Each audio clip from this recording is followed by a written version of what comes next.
pledge allegiance to the flag of the United States of America and to the republic for which it stands, one nation, under God, indivisible, with liberty and justice for all. Clerk will now take the roll. Councilmember Porter, Present. Councilmember Middleton, Present. Councilmember Kavanaugh, Present. Councilmember Dundon, Present. Councilmember Hotchkiss, Present. and Council President Matavetsky. Present. Thank you. All right. We will start with RL 2417. We invite up our presenter, Tito Martinez, and I will hand things over to the Chair of the Planning Committee, Councilman Hotchkiss. How you doing, Tito? Good. How are you? Good. Can you just give us an overview of what inspired this and what you're hoping to achieve by changing this? Yeah, so in March of last year, the city passed an amendment to the zoning code to prevent below-grade assembly spaces. So these are basically large private basement party rooms for the use of tenants of a particular building and their guests. And those party rooms are problematic from a public safety perspective. So that passed last year. And what this amendment to that does is it's set specific occupancy limits for non-party room amenity spaces below grade, like laundry rooms and storage rooms. So it's just a clarification of the legislation from last year. Thank you. And we had some questions of how you arrived at the specific measurements. Is there any way that you can explain that to us for the? Those numbers were set by the fire marshal. I'm not sure what the formulas he used were, but those are from the fire code and the building code. These are just the constraints that he thought were appropriate for the amount of people that would be reasonable to expect to be in a storage room or a laundry room. What prompted this was that we passed legislation last year. It was working fine. There were several proposed party rooms that were not able to be built out. But late last year, we got a plan set that showed huge storage rooms in a basement of a development that we knew was for, large groups of students. And so, we suspected that they weren't really storage rooms, or even if they were and the landlord had good intentions, they could easily be misused by the tenants. And so the building department asked us to draft this amendment to help contain that. Thank you. I think my last question is, what's the plan for enforcing this? This affects the plans that people submit before they develop a multi-unit dwelling. So when they submit their plans to be reviewed by the planning commission, or if for whatever reason they don't need planning commission review and they just have to get building permits, either planning staff or the building department staff will flag amenity spaces in the basement, and then the developer and their designer will have to redesign the plans, and then they won't get building permits until they meet the code. So it's not so much of an enforcement thing, it's a prevention thing. And if they make the changes illegally and it's the building's being inspected for whatever reason, and we find that the originally approved plans are not what's there, or were changed after the fact, then we can cite them under the zoning code or the building code, or both. Thank you. That concludes my questions, but I don't know if anybody else had any discussion on this. My question was why isn't just the fire marshal's determination of the space, per square footage, person per square footage enough? But I think the fact that this is useful pre-development probably answers that, and why this is a good amendment. Yeah, and the fire marshal usually sets the occupancy limits anyway. This just sort of caps what the fire marshal can allow. So he can allow up to these numbers, but he or she still has discretion. I was going to try and math out actual size of washers and dryers and a reasonable folding table kind of per person. That one seemed a little tight to me, but I don't know. It's, but you're saying they come from somewhere. Do we know where? You don't. We just asked that. Can we find out where the fire marshals pulled those numbers from? Yeah. Yeah, but I can ask him and send an email to the clerk. Thanks. Any further questions from any council members? Nope. Okay, thank you so much. And we'll be following up with you. Thank you. Thank And now we welcome down Samantha Costello. Be looking at RL 24-23, and I'm handing things over to Councilwoman Middleton, Chair of the Municipal and Public Affairs Committee. Hi, Sam. How are you? Hi, good evening. Thanks for having me. Good. And it says that it's the resolution of authorizing Binghamton Rumble Ponies to conduct fireworks in 2024. That's correct. So we have a long history of approving these resolutions for the Rumble Ponies dating back to the 1990s, specifically resolutions that are modeled just in this way over the last at least 15, 20 years. Okay. I don't have any questions. Okay. It's simple. Yeah, the packet should include for you all of the relevant materials, including their insurance, their diagram, and then it will be approved by the fire marshal and reviewed by Corporation Council. Yes. Yes. Thank you. Thank you. Anyone else have any questions? Nope. Okay, thank you so much. Thank you, Sam. Have a good evening. All right. I have a little statement before we move into RL 24-24. So the Binghamton City Council prioritizes an open line of communication for constituents to be able to share their ideas and thoughts directly with the council. Tonight's proposed request for legislation was not put forth by any member of the City Council. By listening tonight, there's no commitment being made towards any further action beyond the 5 minutes we have allotted to listen. We thank Mr. Solak, who you can see up there, for being the first resident to submit a request for legislation in 2024. We encourage all Binghamton residents to be active and engaged in the spirit of our continued commitment to transparent and open communication. While we cannot guarantee that every request will end up on the work session agenda, we can assure you that every Binghamton resident who wishes to share ideas about making our city better will be publicly heard. As with our standards for proposing legislation, we expect all submissions to be thoughtful and respectful, and we thank you for your input.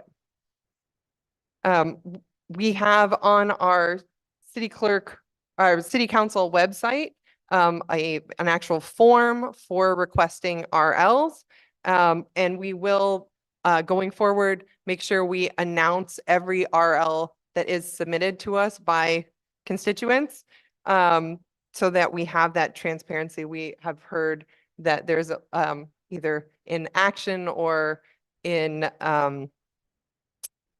perception that there has been kind of RLs that have been submitted in the past that were not recognized. So we want to make sure we have that transparency and inclusion with all city residents. So we'll be announcing those at work sessions. If you submit one and we don't put it on the work session, everyone is encouraged and invited to come and speak at public comment at our business meetings. I do want to say that because of the nature of this topic, I did reach out to Chief Zukuski, and he did share my words explaining our view on transparency and inviting residents' input with the police force. So there have been discussions going on behind the scenes. And with that, I want to hand things off to Councilman Hotchkiss, who is chairing our rules and procedures, and invite down John Solak. Binghamton resident.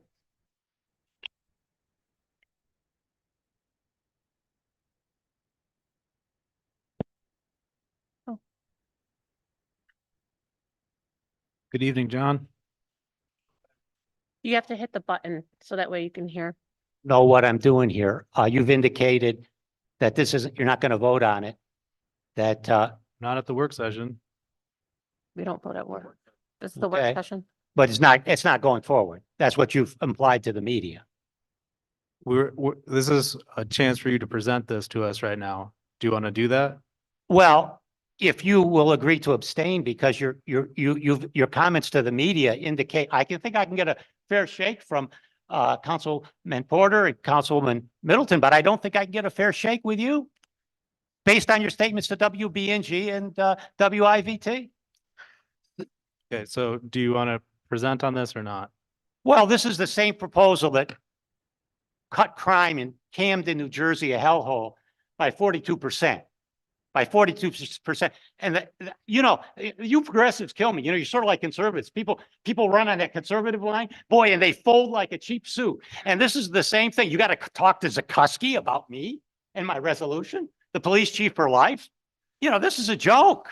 This is a joke. The brand. President, I'm going to call a point of order. Can Yeah, we bring point this of back order. on topic? Yeah. Yes, Thank it's you. like, Stay on topic, John. yeah, John, John, you came here to discuss that. This is not an insult meeting. This is not anything like that. You Okay. came here to discuss something. You stick to it. Okay, thank you very much. We'll handle this like we handled term limits. Term limits went directly on the ballot. Okay. The council people were all against it. It passed. Okay, You people are fakes, okay, phonies, and frauds. okay, You're no different than the last Okay. council. You're a bunch of, okay. Thank you Thank for you, your time, John. John. Have a good day. Yeah, Thank thank you for you. your time. Yep. Give her Thank your you. time. Thank you. All right. With that, we will invite up Chuck Shager. We have RL 24-25, and I'll be handing things over to Councilman Kavanaugh, Chair of the Finance Committee. If you don't mind. Yep. So I was just intrigued at least, Mr. Solak's RL. So I did a little research,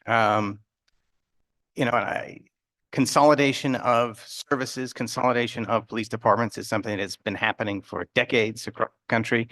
The International Association of Chiefs of Police even has a 30-page book about how to just start engaging the different levels of government that would be required to get engaged to even consider something like this. And it has been done. It's been done in Los Angeles. It's been done in Las Vegas with Las Vegas and Clark County, Jacksonville, Florida, and I think it's Duane County even merged their entire two governments after a process of consolidation like this. And when you sit back and think about law enforcement in Binghamton and in Broome County, think about all the things we already share that are already consolidated. We don't have a bunch of long-term inmates. We have a Broome County jail. We have a shared SWAT team between municipalities. We have county 911 countywide 911 services and communication services. We have the joint special investigations unit. I think the warrant unit is municipality. So if you sit back and think about law enforcement, we already have a model of shared services, of consolidating services when and where it makes sense. I don't personally think that Binghamton should, it would take a very large, a very, very comprehensive sort of argument to make me feel that we should consolidate services to the point of contracting out law enforcement to the county or the state. I have a lot of respect for the Binghamton Police Department and their work. But I think we should keep the window open to consolidation, to shared work when that makes sense. And if nothing else, I think Mr. Solak's suggestion gives us room to keep that in the forefront of our minds. And that's all. So that's it. Anyone else want to comment before we move on? Um, The Council- only thing, Councilman Porter? only thing that I would had love to ask some questions, but it seems, he came for a fight. I just wanted to ask questions, but that's okay. But like, Councilman, Kavanaugh said, it will be in my mind, the forefront of my mind. And see how we can consolidate if we think about it. So that's all. Else? All right. Okay. Back to Councilman Kavanaugh and RL 24-25, an ordinance to amend the 2023 general fund budget for over budget items at the end of the year. Good evening, Chuck. Good evening, Robert. Okay, could you walk us through these, please? And I also when I saw these, my first thought was, okay, it's February. Why are we going back to 2023's budget at this point?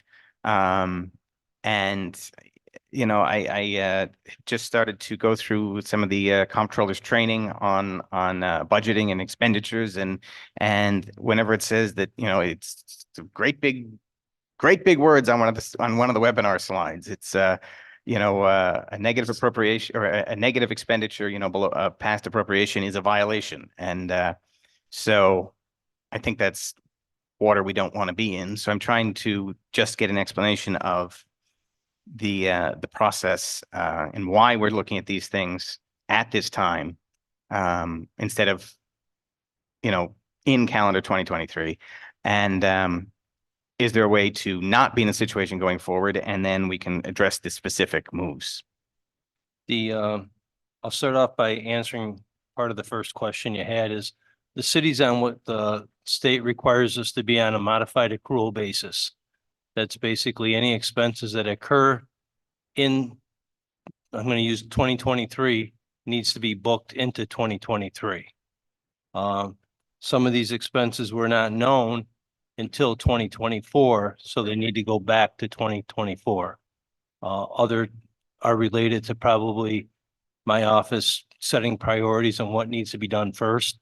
Okay, such as getting W-2s out, 1099 or 1099s out to the public, ARPA reporting that have deadlines of January 31st, as well as moving everybody over in the beginning of January for health insurance, getting everyone properly in the right form, getting all the raises and everything implemented into the system. We can't do that till January. So my staff is very busy, basically all year, but January's very, very difficult for a few individuals in that department. And going through each one of these for you, the streetlights, I wouldn't know what that final bill is going to be till I got the bill in January for the month of December. So this is electrical overrun. This is nothing for special, yeah. electrical, for the electricity to run the streetlights. That's what this is for. So we didn't get that final bill until, I'm going to say January 18th, 19th time period. So I had to wait to that to get the final number on that. Some of the reasons it's over the amount of money it is, one is electricity bills as a whole went up last year. And another reason is in July, I got a bill from NYSEG that went back to 22. It closed out the books already. And it was a substantial bill. I'm going to guess it was like $70,000, $75,000. And I debated with them on that bill. And I finally ended up settling on what we owed them. I can't remember exactly what it was. I think it was probably about $25,000 left, but it was a bill that they didn't send out until July. So, I mean, the streetlights are obviously a large bill, but the other electrical bills for the city also don't come in until January, right? So the lights in Yes, city but hall. all the other electrical bills are okay. No, but I guess, meaning that they were under budget when they Yes, came in. Yes, yes. Um, and then I guess the next question would kind of be on the makeup source of the funding for these. So we're using a sales tax line, using sales tax revenue to pay these specifically.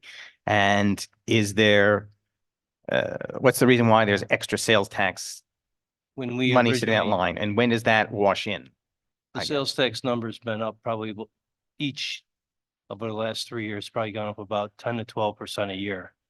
And when we did the 23 budget, I would say we were conservative on the number that we put in there. We're over $1 million under budget on that. All right. And that, when does that money physically come into the city from the county?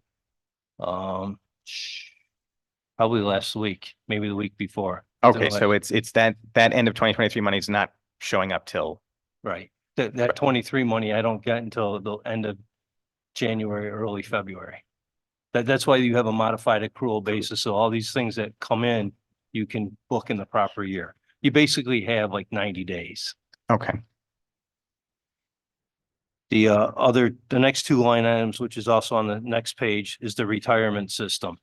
When we do the retirement system, we get what the state believes is going to be the rate they're going to charge for the different types of retirement in August, late August, early September, and I'm going to use in 22 in this case. Okay. And at that point, they're giving you a rate, and then they give you what they estimate the dollars to be, meaning how much wages. I'll use police and fire to say that they said it was going to be $20 million.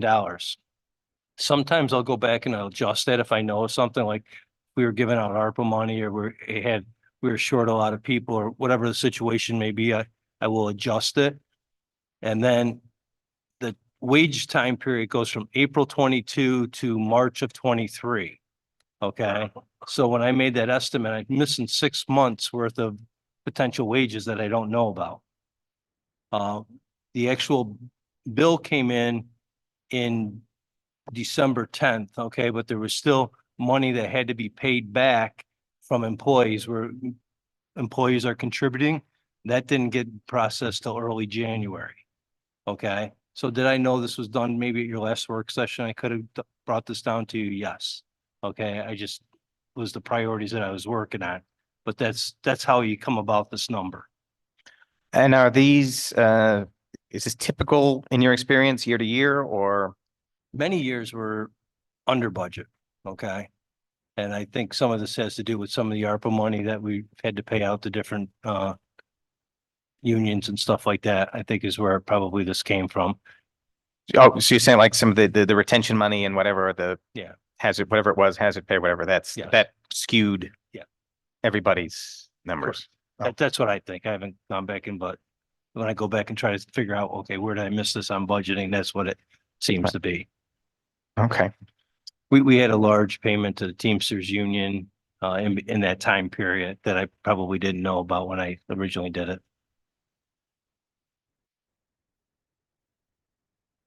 The next one is a personnel services for economic development. This is a little abnormal in that this is only one department that meets this category. Usually it's more than that. And we don't budget for compensated absences because I can't guess who's going to use up their vacation time or not. So at the end of the year, we calculate how much vacation time rolls over. People can roll over 5, 10, or 15 days, depending on what group they're in, and how much comp time that hasn't been paid back to different organizations. So each year you accrue that number back. I reverse it out the following year, and then I book it again. This year it happened to be greater in economic development than it was in the prior year, and their staff was filled all year. So that's what put them over. So so like that particular transfer is quite small. Number wise, does that not fall under your transfer authority Did that what? independently? I'm talking about limits of having to bring stuff to city council. I think this one did have to come to city council. I didn't actually verified, to be honest with you. Since I was bringing these all down, I just put them all in. And yeah, and I mean, I appreciate the opportunity to talk about them and go over them, but I was just wondering if there's usually what causes you to, I mean, The threshold is, I can do anything for 2,500, okay, which this one may have fallen under. Okay, if it was between 2,500 and 10,000, it would come to you as a Right. finance chair. Anything over 10,000 would be done by the council. Or if it goes between different orgs. So if I could have found $1,600 in their department, I could have done it. If it was between 2,500 and 10,000, you Yeah. can do it. But because I'm using sales tax, everything has to come here. all right, because it's all getting drawn from this, because the revenue is all coming from, or Yes. the pay from line is all sales tax. So Yeah. that made it It- go over. Okay.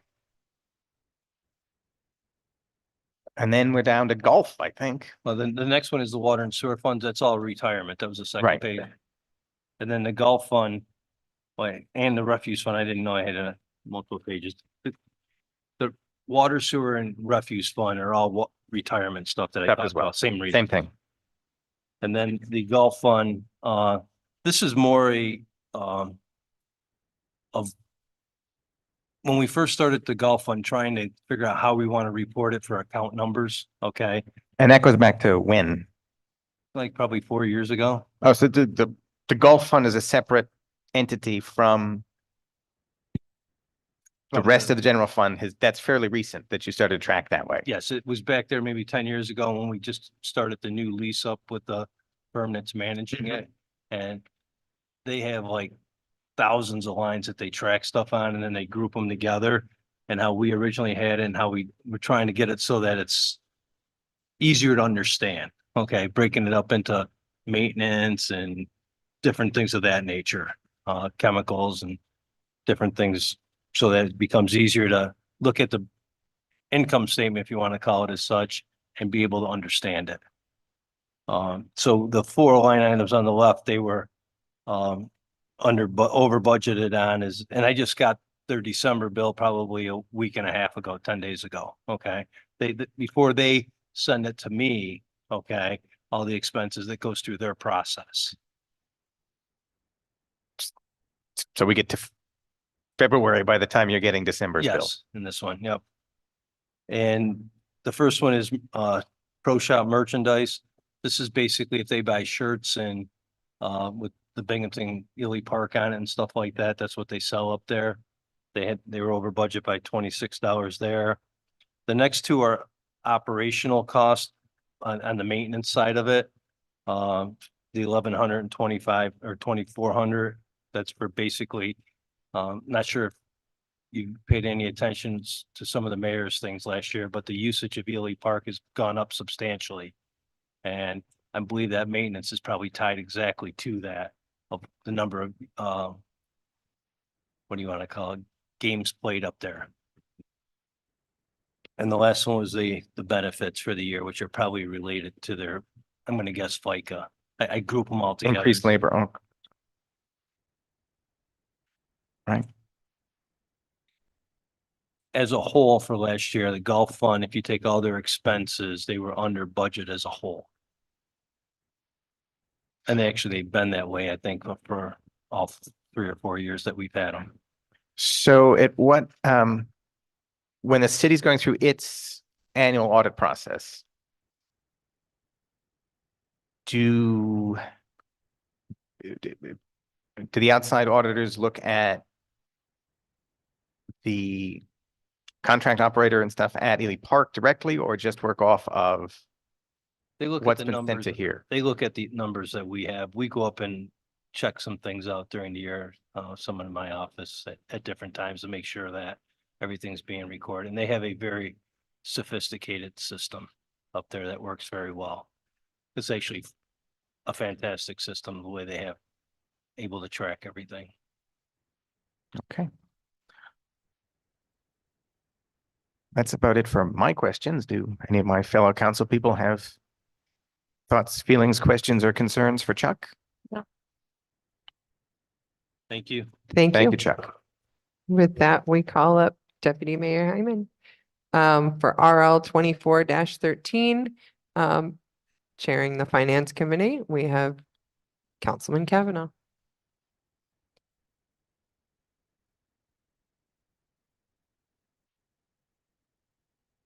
Hello. Hi, Megan.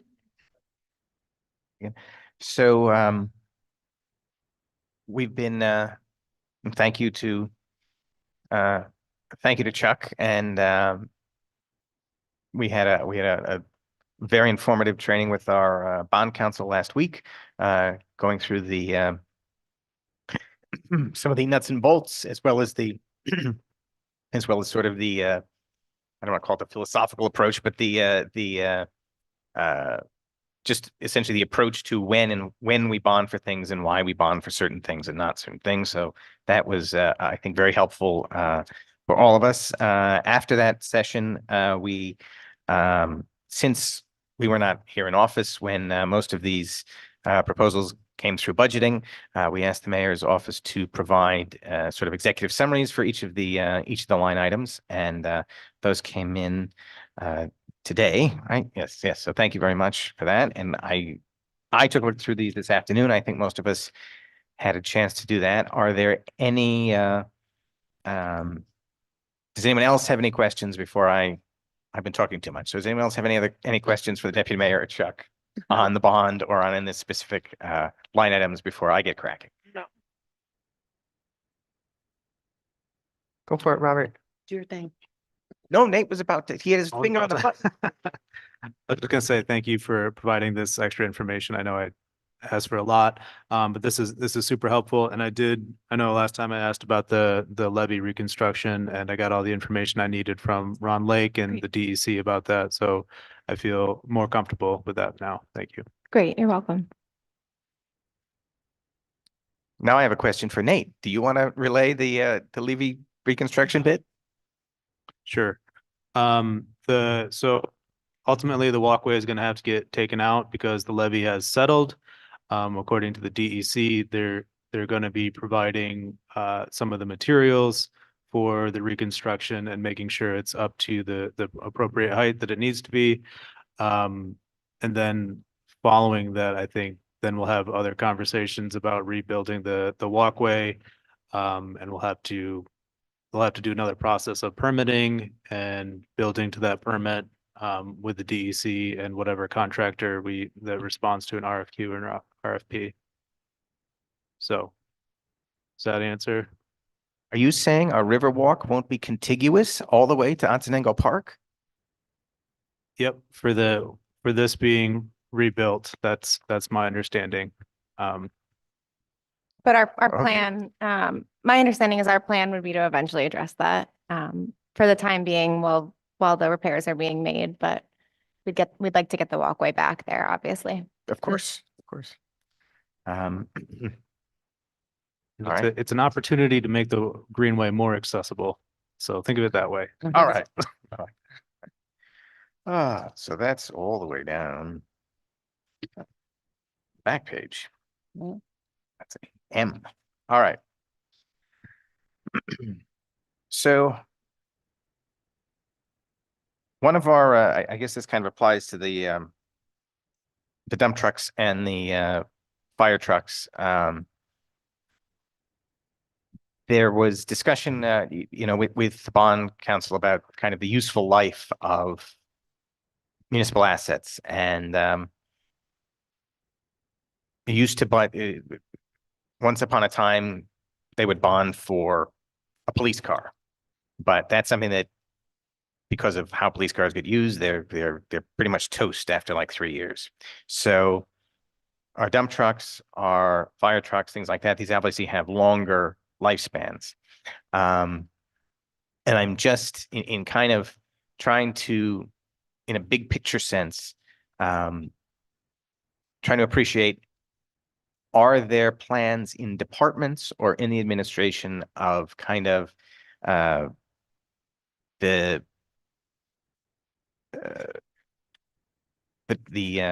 plan, essentially a 5-year plan or a 10-year plan for these larger bondable expenditures, so it's a ladder truck and a pumper truck, and we know that the build time for the ladder truck is several years out. So that's sort of in our head, but what's the next thing?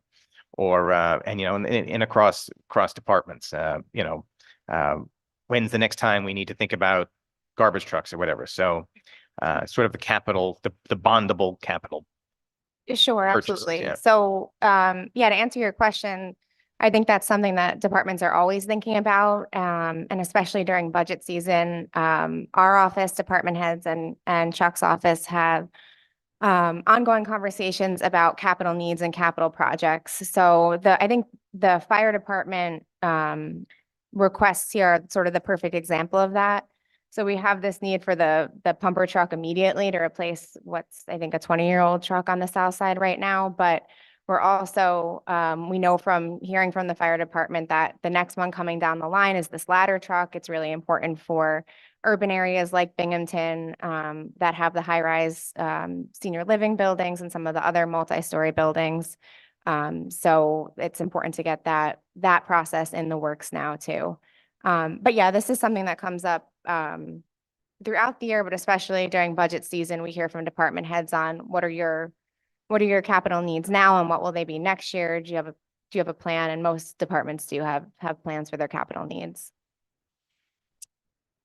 I guess I would like to see sort of a roadmap of that across departments. I mean, we are bonding for a significant amount of money right now. We're going to be, Chuck, this is going to put us what in the mid-70s of our bonding limit, something like that. Yeah. So we don't want to be anywhere near, the 90% level, of course. So I think in order to be responsible in continuing to bond, we kind of have to, we need more scope of what's possibly coming down the pike. I think that would be helpful for all of us. And that goes sort of also to, I think, the item E, the pump station rehab. What other, we have multiple pumping stations. These things need maintenance. These things need work. Where are we in that plan, and how many others do we have to contend with? So. Sure, and the pump stations are a good example too. Just like the water and sewer lines, it's sort of a rolling process where this money is part of our annual maintenance and our annual upgrades to infrastructure or fleets that we know that we have and we're going to have needs for. So I understand what you're saying.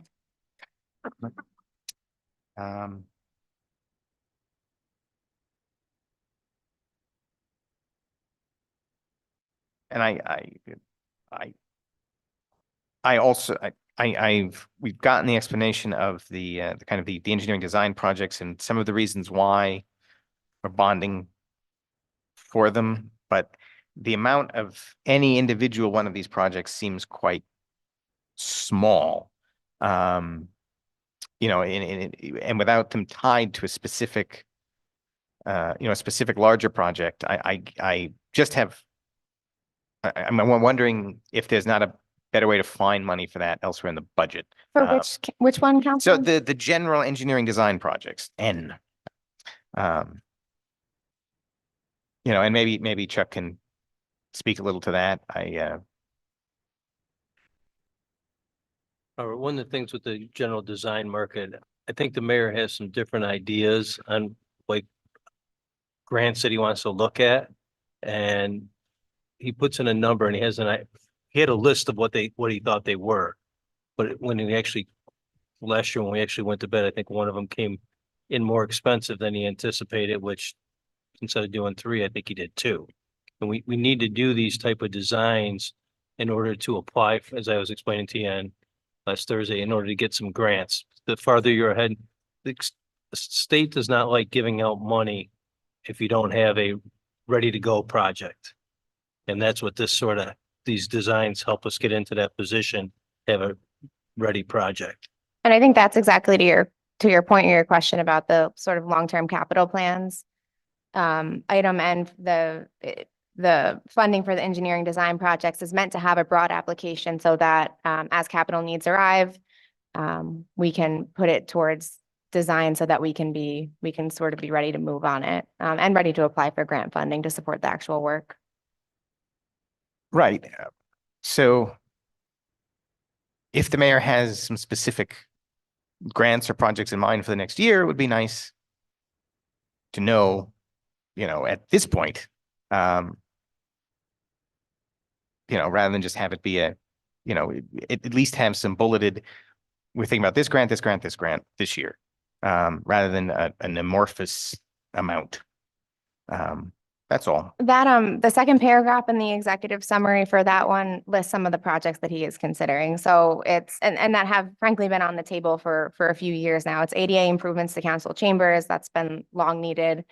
Ball Avenue reconstruction, West Side sanitary sewer separation. These are all things that we know we need to happen eventually. And it's just a matter of what grants are out there. Is it fiscally responsible to do it now? But that second paragraph would have the projects themselves. All right. So there's possibly specific. I mean, there's 1, 2, 3, 4, 5, 6, half dozen things in there at least. So, I mean, I guess it's a matter of what's been identified or not, I don't know. I was expecting this is a specific grant we're going after or not, but maybe that's not at this time, or I don't know. Some Anyway, of these, Robert, can turn into Sure. grants, okay? Some of them may not be, such as redoing council chambers may not have any grant money. I mean, it is possible that we can find something, but you're not going to get any of that grant money till you have some type of design or a study prepared for them to present. And I'm sorry, and you have to pay for that study, correct? That's what this Okay, is. yeah, the bonding, yeah, that's fine. I guess my last thing is kind of the water and sewer line improvements. Just again, something that would be helpful, I think, for us would be to kind of get a benchmark of how far this money goes every year. And I know the projects change depending on which streets get done and what have you, but kind of an overview of what's been spent where and how far does this go every year, and are we keeping up on enough? Or is there room to trim a little if we need to? Things like that. Just a little bit more specificity going forward, I think would be helpful. And that, do you mean like, how far does it go? What number of As streets far does as- it cover? Yeah, streets, number of feet of new sewer line, that sort of thing, where we're at in the, where we're, integration of stormwater and sanitary sewers, or where we're, how they're connected and split out, and what happens when there's a lot of rainfall and stuff ends up back in the river, but just that general sort of, again, looking at kind of a capital projects timeline and what have we done in the past and what are we looking forward? That's all. Okay. Plan. All right. I'm done, I think. Does anyone else have any questions relating to I bond? I just had a question about the Ross Park carousel improvements. It says that the city was awarded $500,000 in grants. Can you provide more information on the grant, and has it been spent down? And if yes, on what? Like what exactly for that Ross Park one? Sure. So, for the carousel one, right? Mm-hmm. Okay, yep. So that came from the state Parks, Recreation and Historic Preservation back in 2015. This has been a really long process because of the historic nature of the carousel and because of that office's involvement. So they have a lot of boxes for us to check to make sure that any work done on the carousel is basically maintaining the historic integrity of it. So I'm not sure where it's at in terms of being spent down, but I know that we've gone out to bid for restoration of the carousel horses and for design of potential relocation of the carousel within the park. So we're working with consultants on that. But we're basically waiting for the final okay from the state to say that the plan looks good before we can get the horses restored, the carousel hopefully relocated to an area that's not flood prone and open against the public. That's all. Just wondering. Thank you. Councilman Dundon. So I got a three-part question here. Do departments have their own capital plans of 5, 7, or 10 years? If so, where are they and who is part of the development process? If not, why not? I think that it varies by department, and Chuck, correct me if I'm wrong here, but I would say it probably varies by department, and I wouldn't expect that there's anything concrete or formal. Excuse me, just because in part that it's changing so constantly. A good example of that is like the Parks Department garage that's on here. Um, Obviously, the department knew that there was capital needs related to that, but then last year you had the retaining wall collapse and it elevated to an emergency level. So there are ongoing discussions about capital needs and projects, but I'm not sure that each department maintains like any sort of concrete plan. Is that your understanding, Chuck? Sure.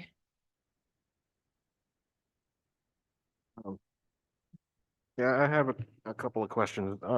One of those is for the engineering design project. You happen to mention that these were subject to be for, or to be looked at for some time now. What was why all of a sudden now, and why did it take so long for it to do? Budgeting, I would say, is why it took so long. If we had all the money in the world, I think these are all things that we would have moved to complete yesterday or in years past. But every year with the budget, we have to make difficult decisions on what we can move forward with and what might have to wait until next year.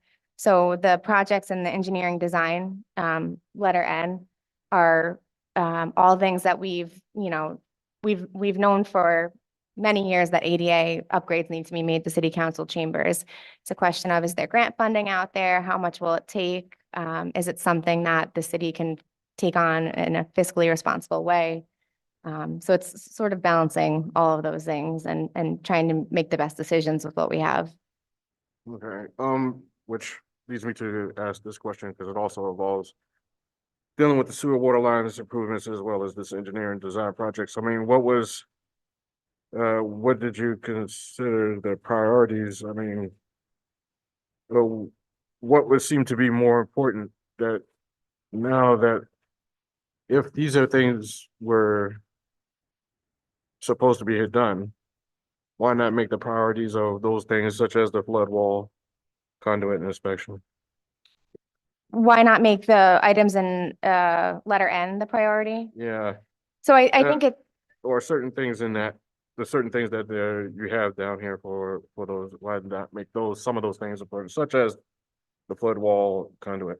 sure. So I think it's just working with department heads to figure out what exactly the need is and how urgent it is. With flood walls, obviously, where there can be any sort of public safety risk or risk to property, that would rise to a high priority for us. Same thing with water and sewer lines. That's people's drinking water, that's, sewer lines and going to the joint sewage treatment plan and flash flooding in some neighborhoods. So that's always a priority, of the mayor. So it's kind of making the best judgment every year on what has the greatest impact to residents and where can our funding go the furthest way for them. Right. If you were making the decision to do, wouldn't that, I'm just thinking, wouldn't that be more important, especially dealing with the water sewage line and how the treatment of that? Wouldn't that be more important with the stormwater and the water treatment lines? Wouldn't what be, Councilman? I'm not following. Okay, what I'm asking is, so if you're talking about priorities and making decisions, why would all the other budgets go elsewhere, or the dealing with the budgets of other things to go pay other things? Why not make those more important priorities, or whether that money go to? Are you talking specifically about the projects in I'm talking about the item projects in 10? on N and K and L and N. So these, I would say these all are our priorities. Like that's why we are asking council to pass the bond ordinance, because we want to go out to bond for this so that there's funding for these projects. We've identified them as priorities. Okay. Okay. Do you have a timeline of any kind? Um, all the projects would vary. It depends. If there's a specific one, a specific project, I can find out a timeline pretty easily, like the water and sewer lines. All that work will happen in this coming construction season. But some of it varies on, like the fire truck has a 4-year lead time. The ladder truck, the pumper truck can come more quickly. So it would vary by project. Thank you. You're welcome. Well, I mean, let me just elaborate a little bit. I know you weren't there on Thursday, but Yeah, unfortunately. one of the things that we'll do, once the bond ordinance is passed, we will start putting together bid packages for these projects if we're gonna do them this year. And once we get that bid process done and the 20-day estoppel period's over, we'll put it out to bid with the hopes of awarding it in late March and starting the project in early April. So from the time you approve it till the time we can actually start works, probably a good 6 weeks.